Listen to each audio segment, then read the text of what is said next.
Ladies and gentleman, Mitali বৌদির ক্ষেতের আতপ ধানের চাল দিয়ে বিভিন্ন রকমের দুধ দিয়ে বানাতে চলেছি সুস্বাদু জিরা চষি পিঠা।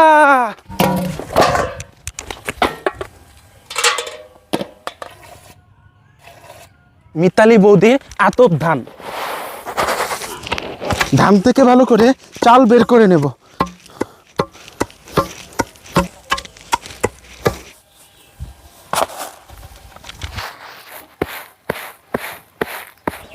গাইছা কাটে কুটে নেওয়া চালগুলো ভিজিয়ে নেব।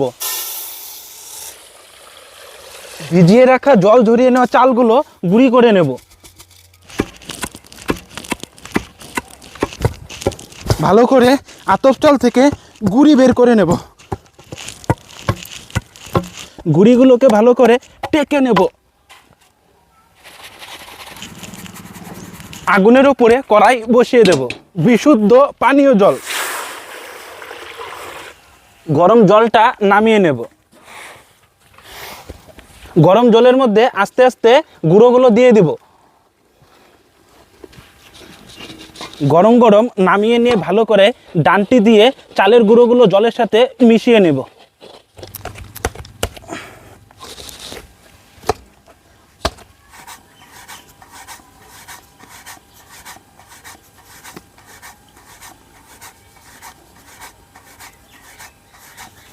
ভালো করে জিরার মতন করে চিকন চিকন করে চই বানিয়ে নেব।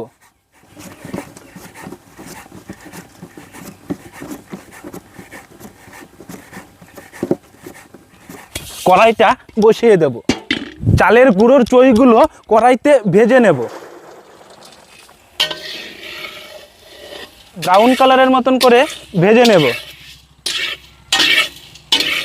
ভাজা চষিগুলোকে এখন নামিয়ে নেব। মিতালি বৌদির গরুর দুধ,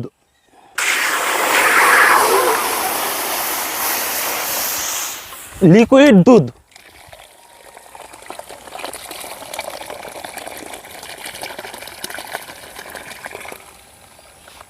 পাউডার দুধ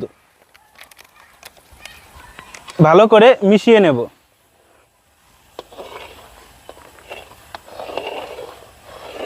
বানিয়ে রাখা বিভিন্ন আকৃতির পেঠা, সব রকমের দুধ একসাথে ভালো করে গরম করে নেব। গোটা 5 তেজপাতা, 20 মিনিট দুধ ফুটিয়ে নেওয়ার পর দিয়ে দেব চিনি। ফাইনালি 1 ঘন্টা দুধটাকে ফুটিয়ে নেওয়ার পর ভাজা চষিগুলো দিয়ে দেব।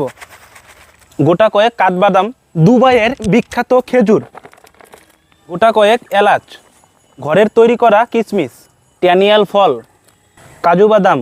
ফাইনালি সুস্বাদু জিরা দুধ চষি পিঠা নামিয়ে নেব। গোটা কয়েক ভোগ পাতা ভালো করে দিয়ে দেব।